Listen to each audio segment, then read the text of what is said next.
প্রিয় শিক্ষার্থীরা, তোমরা নিশ্চয়ই ভালো আছো, সবাই সুস্থ আছো এবং অনলাইন ক্লাসে স্বাগতম জানিয়ে আমি আজকে পরবর্তী ক্লাসে চলে যাচ্ছি।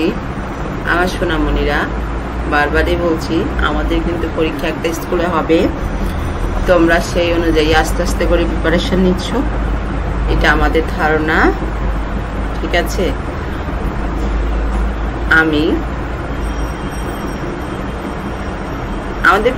আমার পরিচয়টা প্রতিদিন দিতে হবে সেরকম কোনো কথা না, মাঝে মাঝে বাদও যেতে পারে।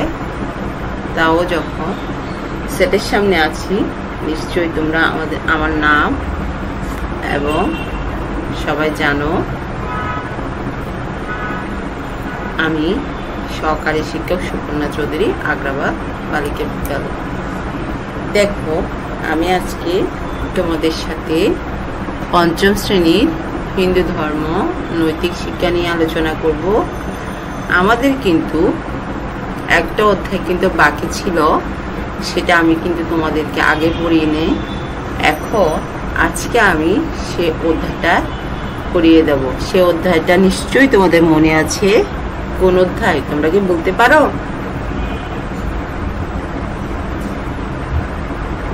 হ্যাঁ, অবশ্যই। তো যেহেতু তোমাদের পড়া সবগুলো হয়ে গেছে, একটা অধ্যায় বাকি রয়েছে। হ্যাঁ, সেটা হচ্ছে তোমাদের কোন অধ্যায়? দেখো, নবম অধ্যায়, ঐতিহ্য, সংস্কৃতি, পূজা পার্বণ ও কি ধর্ম ক্ষেত্র।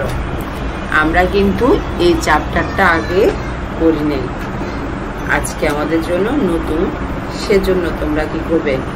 সবাই খাতা কলম বই নিয়ে আমার সাথে সেটের সামনে অবশ্যই বসে যাবে। নিশ্চয়ই আমাদের কথাগুলো তোমরা শুনো এবং ক্লাসগুলো দেখার চেষ্টা করো, দেখতে তোমাদেরই উপকার হবে। আমার ক্লাস দেখবে সেরকম কথা নাই, তোমরা বিভিন্ন স্কুলের টিচারের ক্লাসগুলো দেখবে এবং কি করবে? তাদের সাথে তোমরা অবশ্যই ইনভলভ হবে, তাদের ক্লাসগুলো লক্ষ্য করবে। ওনারা নিশ্চয়ই, আমি যে খারাপ পড়াচ্ছি সেটা বলবো না, ওনারাও নিশ্চয়ই খুব ভালো পড়ায়, সবাই ভালো পড়াচ্ছে, সবাই কি সুন্দর করে পড়াচ্ছে, কে কিরকম করে পড়াচ্ছে, এক একজনের পড়ার ভঙ্গি এক এক রকম, বোঝার ভঙ্গি এক রকম। নিশ্চয়ই তোমরা সবাই সেই ক্লাসগুলোও দেখো, অনেক কিছু শিখছো অনলাইন ক্লাস থেকে, অনেক টিচারকে কি করছো তোমরা পাচ্ছ। এখন কিন্তু আমাদের একটা দারুণ একটা সময় যাচ্ছে, যেহেতু আমরা কি করছি না, স্কুলে আমাদের যেতে হচ্ছে না, সেই ক্লাসগুলো আমরা কি করছি, উপভোগ করতে পাচ্ছি। চলো, আমি আর এত কথা বাড়াবো না, আমি মূল পাঠে ফিরে যাই। দেখো, হিন্দু ধর্ম পৃথিবীর একটা প্রাচীন ধর্ম। হিন্দু ধর্মের আরেক নাম সনাতন ধর্ম।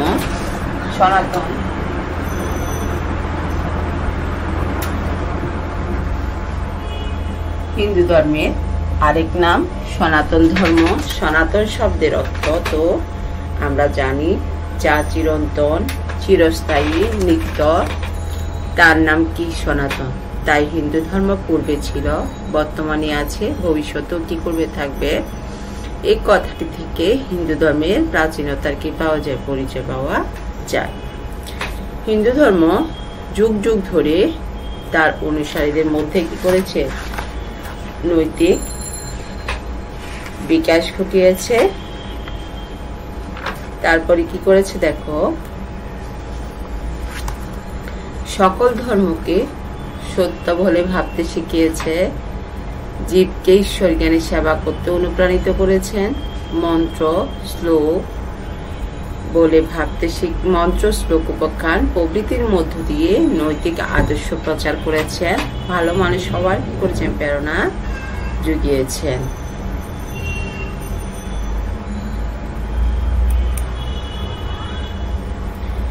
ঋষি কবিরা কি করেছে? দেখো, এখানে নিচে একটা কি তোমাদের রসুকা চলে আসছে, সেটা তো তোমরা কি করবে? এড়িয়ে যাওয়ার চেষ্টা করবে সবাই। ঋষি কবিরা মন্ত্রের যে দেবদেবীর রূপে ধারণা দিয়েছেন সেই ধারণা অনুসারে প্রতিমা নির্মিত হয়েছে।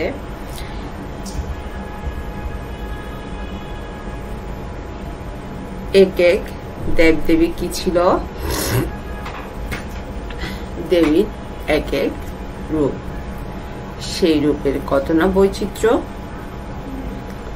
দেখো এখানে ঋষি কবিরা কি করেছেন সেরকম একটা ধারণা দিচ্ছেন। এরপরে দেখো রূপ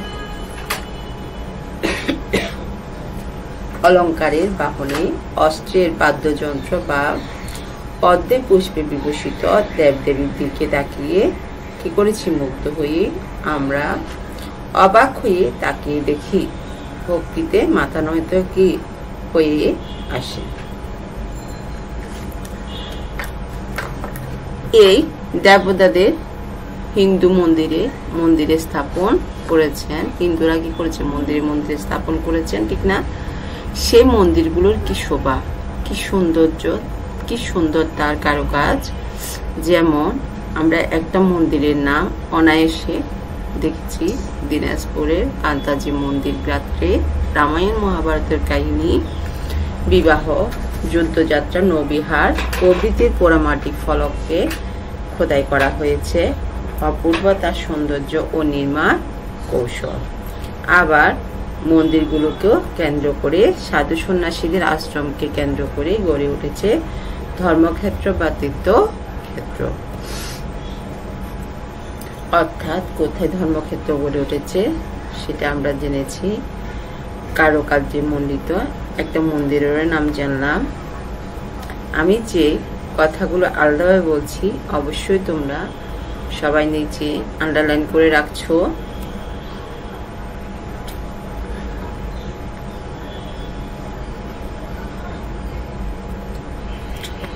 পূজার নানা উপকরণে রয়েছে নানা সৌন্দর্য।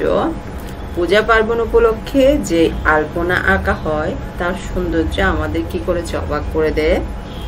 পূজা পার্বণে মন্দিরে সাজসজ্জার সৌন্দর্য কি উল্লেখযোগ্য।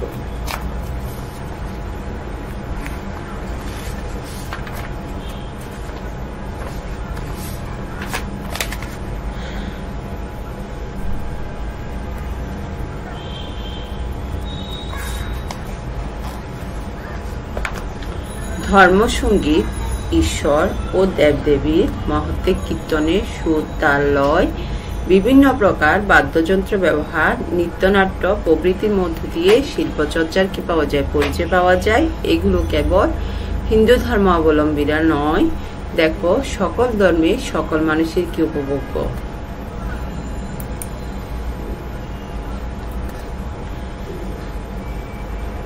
তারপরে দেখো ধর্মক্ষেত্র, মন্দির, পূজা পার্বণ প্রভৃতির মধ্যে ধর্ম ও জীবনের যে সকল উপকরণের পরিচয় পাওয়া যায় তার নাম তো সংস্কৃতি। আমরা সবাই সংস্কৃতি কি সেটা জানলাম।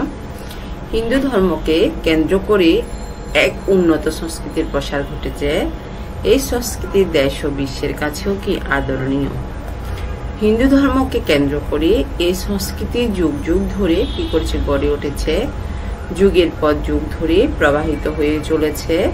কালের ছোবলে অনেক কিছু ধ্বংস হয়ে গেলেও যা কিছু রয়েছে তার মূল্য কি অপরিসীম। অতীতের কৃতি, অতীতের প্রজন্মের এই অবদানকে বলা হয় কি ঐতিহ্য। অর্থাৎ আমরা এখন ঐতিহ্য কি সেটাও জেনে গেলাম। এই ঐতিহ্যকে অবলম্বন করে নতুন সাংস্কৃতিক উপকরণ কি হয়েছে, নির্মিত হয়। পূজা পার্বণ, উৎসব অনুষ্ঠান ও মঠ মন্দির প্রভৃতি স্থাপত্য নকশা কিংবা প্রতিমা নির্মাণে ঐতিহ্য গর্ব করার মতোই আমাদের কর্তব্য ঐতিহ্য রক্ষা করা এবং একে সমুন্নত রেখে তাতে নতুন সংযোজন কি ঘটানো। বর্তমান সংস্কৃতিকে ঐতিহ্যের আলোকে কি করা হয়েছে, সাজানো।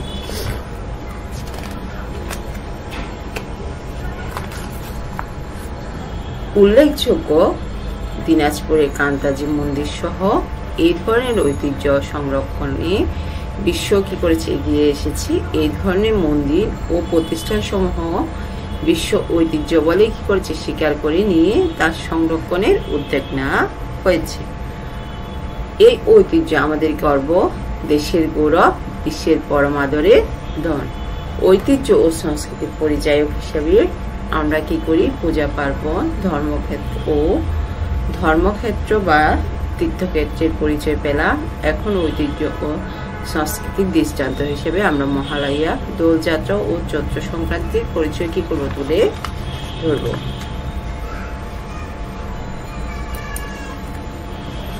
এখন আমরা আসি মহালয়া।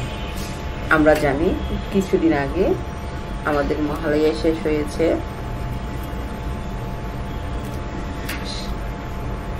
তারপরে আমাদের কি এখন দুর্গাপূজা আমাদের দুর্গাপূজা শেষ হবে। আমরা সবাই জানি হিন্দুদের একটি বড় ধর্মীয় উৎসব।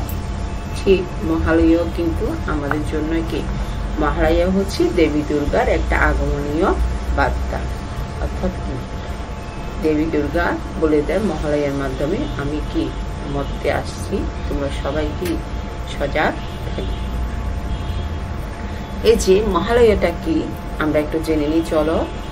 মহালয়া একটি ধর্মীয় উৎসব। এর মধ্যে একাধিক ধর্মীয় কৃতিত্বের সমন্বয় ঘটেছে। আশ্বিন মাসের শুক্লপক্ষে দুর্গাপূজা অনুষ্ঠিত হয়।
আশ্বিন মাসে শুক্লপক্ষে দুর্গাপূজা অনুষ্ঠিত হয়। এই শুক্লপক্ষকে বলা হয় দেবীপক্ষ।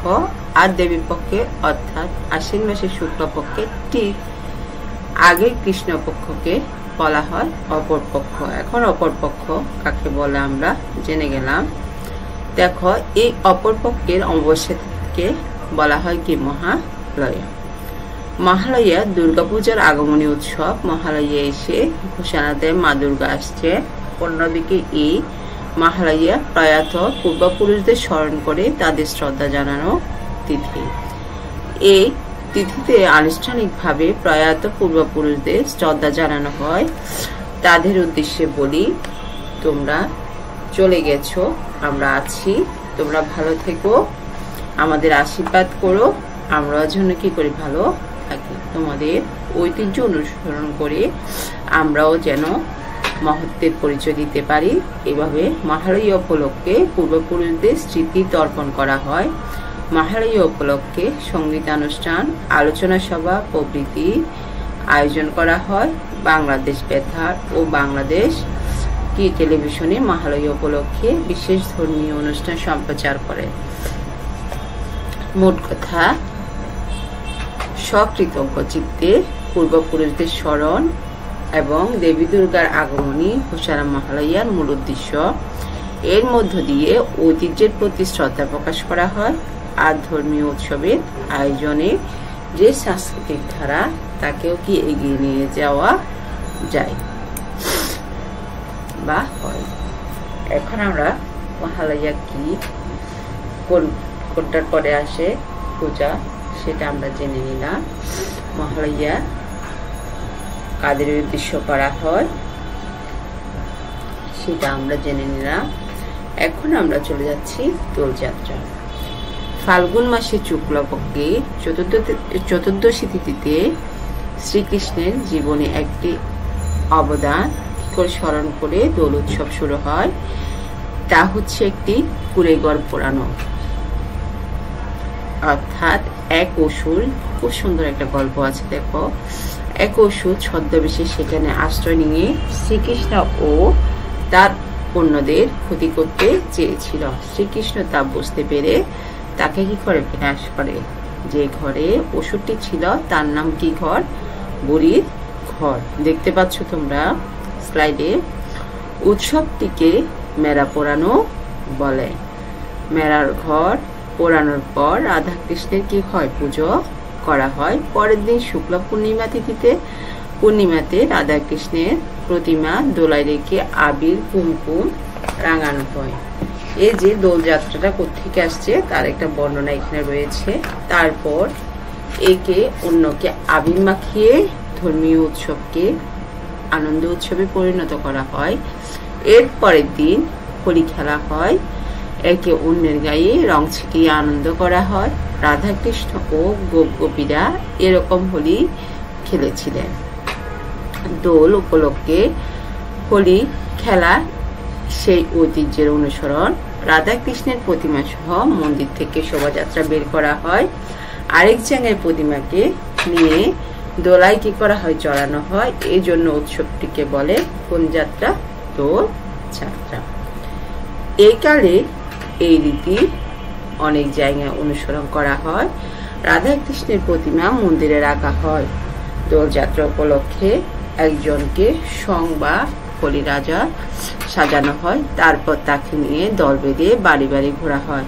হোলির সময় রাধা কৃষ্ণের লীলা বিষয়ক গান গাওয়া হয়। এর বিশেষ সুর ও রীতির জন্য এই গানগুলোকে বলা হয় হোলি গান। দোলযাত্রার মধ্য দিয়ে সামাজিক মিলন, সংহতি ও সৌহার্দ্য প্রকাশ পায়। দোলযাত্রা হিন্দুদের একটি ঐতিহ্যবাহী ধর্মীয় উৎসব। আমরা এখন দোলযাত্রাটা কি শেষ করলাম। দোলযাত্রা কিভাবে এসছে, কখন থেকে দোলযাত্রা শুরু এবং দোল উৎসবটা কি, কখন করা হয়, সেই সবগুলো জানলাম।